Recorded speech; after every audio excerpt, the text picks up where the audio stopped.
I feel like it would be too big to worry about. Looks like they will just stick with the Cho that they banned last game as well. Oh, yeah, definitely. I think pretty much we talked about how Cho is not really a great hero to be passed around or even to be give up. So definitely those are the meta heroes that you don't want to actually face off. So great composure coming from Cambodia to take that off. Now Team Indonesia, seeing how we talked about how Team Cambodia wise, they've already set them up with the same draft that we saw from the first round. Are they going to actually take down even more of the heroes that are comfortable in the hands of Cambodia? Even Alot, we saw it was really done greatly in the hands of Team Cambodia. They were able to shut down some of the players from Egypt, so that could be a question. But Kalea instead been taken out. I think that's perfectly fine. Kalea Kimmy is actually a really annoying mid lane duo to deal with, and with a lot of the meta marksmen already taken out, you don't want to give that duo over to the side of Cambodia. Cambodia has a few options here. They will definitely need to rely back on a typical marksman, so I wouldn't be surprised if they go with the Granger here again just to keep their last pick open, and yeah, that is what they'll do. Alright, Team Indonesia, they want to go for that MM as well. It seems that they are going to pick up Harith as well as Selena. And we've talked about how Selena, when it comes to execution, it takes a lot of skills. You have to land that abyssal arrow very perfectly, and Sini somehow was able to actually portray that when they fought off with the team of Egypt. Any team who picks Selena in this situation is worth fearing. This is the type of hero that you only pull out when you're 100% confident that it's going to work, and it just has such an oppressive presence overall. Team Indonesia is also sticking with a pretty classic lineup. They've got Harith in the gold lane, so that naturally has an advantage against the Granger. The only thing they might need to worry about is a lack of burst damage outside of the Abyssal Arrow, because a lot of their DPS is a little bit more over time. So Fredrin will be able to survive a lot longer this time around. Team Cambodia can utilize that with the Minotaur last pick. I did saw that Minotaur was used when they fought off with Team Turkey. It didn't actually kind of promise or even actually secure a win against Turkey though, but maybe Team Cambodia maybe can actually change things up here when they fought off with Team Indonesia right now. Somehow, I still feel like we are going to lean off to the side of Indonesia, because we already saw when it comes to the draft-wise, especially with that Selena, we do feel like I kind of actually just feel confident because they can definitely land all those abyssal arrow. They're really good setup for themselves. So those things are not definitely be questioned about. The question for the side of Cambodia, however, can they actually be able to avoid it? Yeah, they're gonna need to avoid it. I imagine we'll see a couple of purifies potentially here, especially on the Granger and the Kimmy. But they also gotta be very careful about backline diving here. Looks like it is Purify on the Kimmy, Flicker on the Granger, since Flicker is one of the battle spells that allows you to disjoint Ogi Shadow Kill. Cambodia is playing a very similar composition the last time around. The only difference is now they have 2 backline DPSs to be protected, but in exchange for that, they will get a lot more late game damage. Oh, I'm really worried definitely for Team Cambodia. But again, this is the best of 5. Give it up for the team of Indonesia versus Cambodia. Welcome to the World Esports Championship 2025. You are currently watching Game 2 of the Grand Finals. It's a best of 5 series, so first the 3 wins. And Indonesia is currently sitting on a 1-0 score. Vival already trying to steal a camp. Actually will succeed with that retry as well. Definitely trying to do a lot of invasive movement right now by the team of Indonesia and Cambodia. For what I kind of actually look on the draft rise, I think when it comes to the early games, they can be able to survive. They can be able to tone down just a little bit of the movement from Team Indonesia. But moving into the mid game, I think that's where the fine line that you're going to be able to actually have a little bit of problem if Indonesia stacks up all of their damage. And here and now, Shell, so much damage to the side of Baobei with only the Chrono Dash. And this is where the fine line, how Baobei needs to step down just a little bit. Yeah, Baobei has been having very clean Granger games for the entire day, basically. Even against matchups that don't necessarily favor her. But Harith is a difficult one. No, goes in for the dive. Shadow Kill comes through. Baobei will be be the first blood in the hands of Viva. Viva coming in at a very important timing right there, because you would normally expect the junglers to gank the EXP lane at this timing due to the turtle coming up. By going for the gold lane instead, Viva gets a kill and sets herself up for an easier turtle take. It's really going to be a really tough call coming up from Team Cambodia. A lot of the pressures come through. Even Moshi right now, 1v1 goes out to Fumieko. Fumieko will be able to skirt away without any casualties. So not to worry much for Team Indonesia, but this is where the setup for the turtle dance. Let's see how Team Cambodia can do something about it. Viva currently slightly ahead in EXP compared to Tagami, thanks to that one jungle camp stolen as well as the kill onto Bao Bei earlier.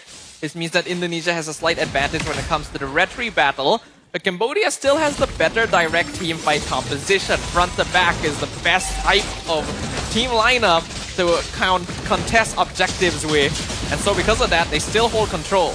That front's still good, but Tagami takes the turtle first for the hands of Cambodia. Now comes in for the fight, but it seems that does not rush of a follow-up comes through from the side of Indonesia. xinnn comes in, goes out. Even the arrow just going to land off, but they will be able to disperse without any of the sacrifices. That is to be expected somewhat. Team Cambodia still have a better lineup for fighting turtles right now. Team Indonesia still wants to go for more single target pickups with this Hayabusa and Selena, so they won't commit too hard to trying to take that away from their opponents. Even without it, Indonesia has already shown us that they are capable of farming at a speed equivalent to even taking these objectives away.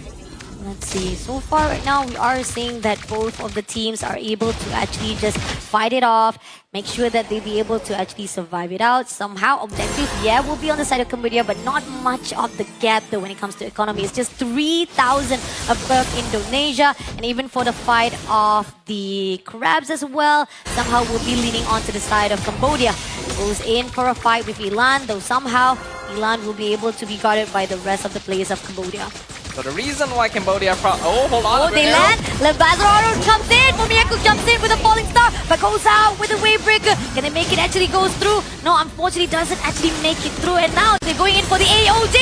Make it away. Goes in for Moshi as well, but Moshi managed to survive it out. So no casualty whatsoever with Uwe managed to survive.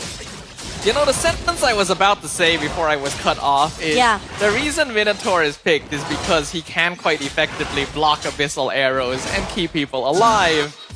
And before I could even finish the sentence, the fight started it has because been portrayed Elan as well. got hit by an abyssal arrow.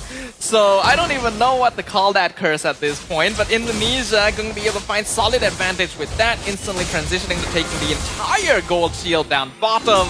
And the turtle is spawning at this time as well. It's not a curse, Dafa. It's definitely you actually predicting the future already. Don't take everything on negativities, Dafa. Right now, it's positive. Caster curse is something that exists, you know. It does exist, but so far you're doing well. So don't take it back. But on the other side right now, Fumieko will be got it all ganked out by the team of Cambodia. But again, when it comes to Esmeralda, definitely she can just swish wash and still survive it out with so much sustainability in her hands. But Bao Bei in trouble there, having a lot of structure in ground with the buzzer arrow as well, but goes in for the AOG. Now it's going to be a steal for Cambodia. Turtle gets in the hands again twice, and it seems that Cambodia, objective-wise, they are on the eyes now. Having a Fred Rid means that you will typically have the advantage when it comes to turtles and lords compared to any sort of assassin jungles. And the fact that Team Cambodia knew that two members of Team Indonesia were in the bot lane trying to gank Bao Bei meant they had the numbers advantage for sure, so they would have guaranteed that most of the time. But Team Indonesia still tried to see if they could potentially get a cheeky steal regardless. So we have to keep this in mind currently. Both sides still fairly even as we approach the 6-minute mark. Let's see, so far right now, Team Cambodia, they know that they are focusing greatly for the objective. So goal difference wise is what made them a little bit okay for now. It's just that even though with all the objectives already been taken, Team Indonesia, they are still step ahead with all the kills. And now coming in, Bao Bei had to flicker away before being taken out. This is a risky move coming in from Team Cambodia. So they actually had to step things up, making sure that all the minions, all the wave does not pressure into their lane. That's honestly such a sneaky thing to do though from Fumieko. As a marksman, you would never expect anyone to be hiding that deep into your jungle while you're just trying to rotate the map, and it looks like he's not letting up. Oh no, Fumieko goes in for the dive! Shuts down Baube! But is it going to be in the cost of her own life? AOG comes in, does get 2-player. Uwe takes down Fumieko, and now going in for vynnn as well. But viva takes down for the turret, but they want it more. They want to actually go for the trade. vynnn will be stolen by Tegami, and now going in for the shadow kill. Oh, viva goes in for the trade for the Uwe. Now one more, but unfortunately with that, Tegami also steal away. And now moving on, City will do the last hit to make sure not just 2, but 3 trades will be done by Indonesia. I think that does end up being beneficial for Indonesia, though, in the end. They are in a position where they want to get as many pickoffs as possible, even if it means trading for themselves. It would have been the best case scenario if Vival survived, but being able to pick off the opponent's main 2 cores while keeping your own alive, Shell not even being part of that fight, farming the entire time on the other side of the map, means that Indonesia is going to be able to build a nice little gold lead for themselves.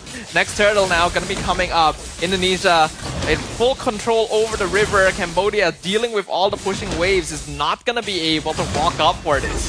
The sacrifice is fruitful for Team Indonesia. All the trades are required so that they can actually set up to get that last turtle. And coming in for the shadow kill.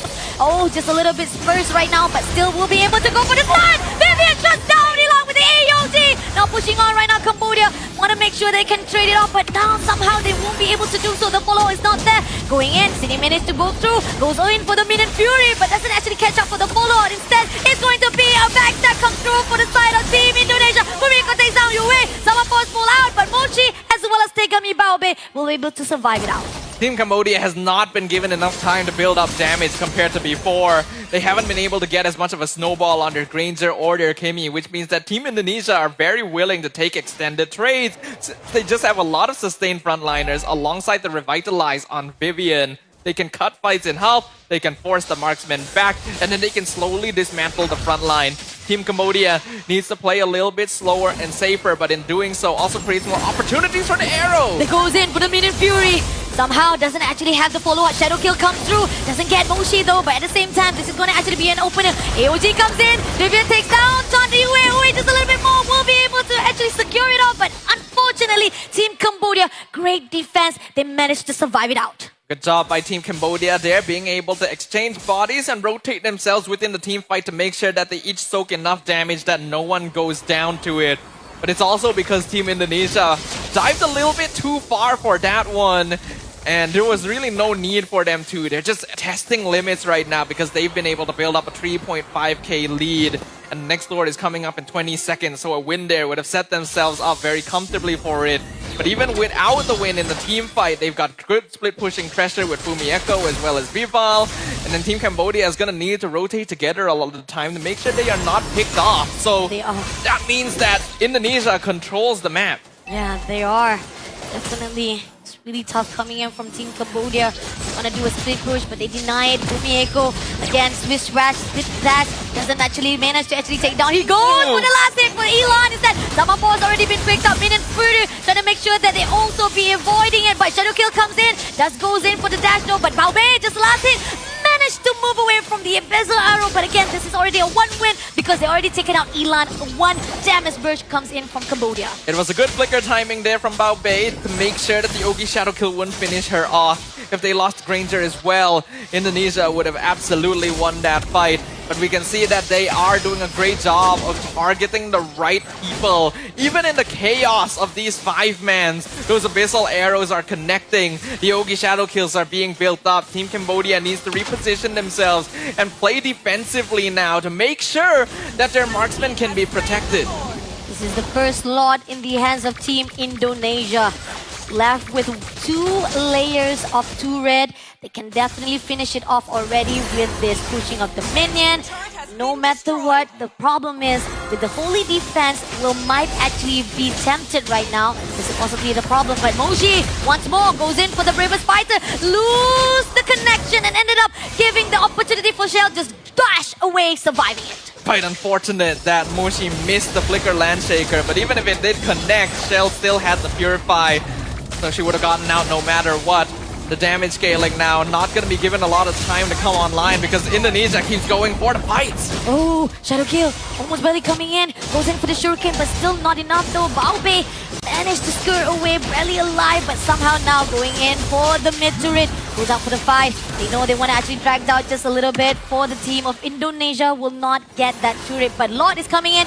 That holy defense will be break immediately for them to get more of that balance of the turret. Inhibitor turret right now will be taken out just a little bit. Team Indonesia is well aware of the dynamics of their team compositions. They know that this game, they're actually playing the lineup that has a little bit less scaling potential overall since they are dealing with a Granger Kimi. This is one of the best late game scaling duos in the entirety of MLBB, which means that they have to up the pressure. They cannot allow this game to last too long because it'll end up in a very similar situation to what they did to Cambodia in game number 1. Buff's been stolen. Initiation always been stepped up ahead by Team Indonesia.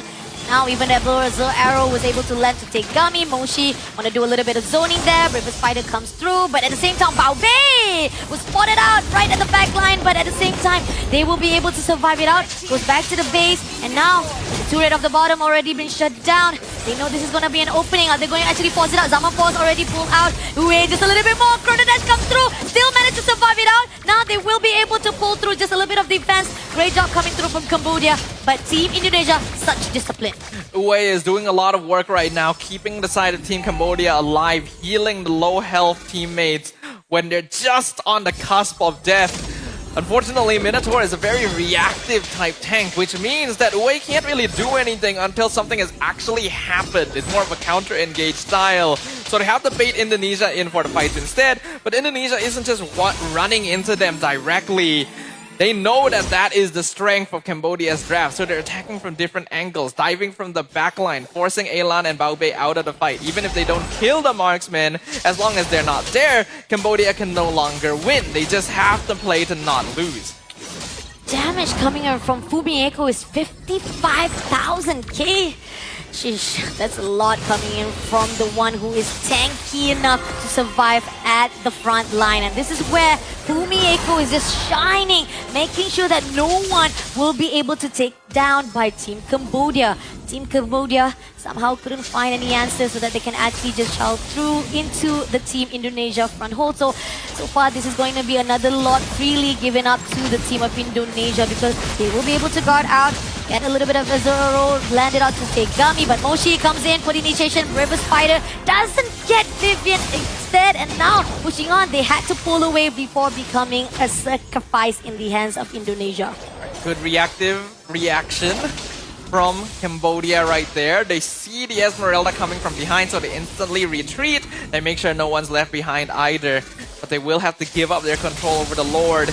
Indonesia going to have another chance to push into the base now. And this is a very crucial Lord timing for them, actually. This is the last Lord that Indonesia can safely end the game with while still being a dominating position.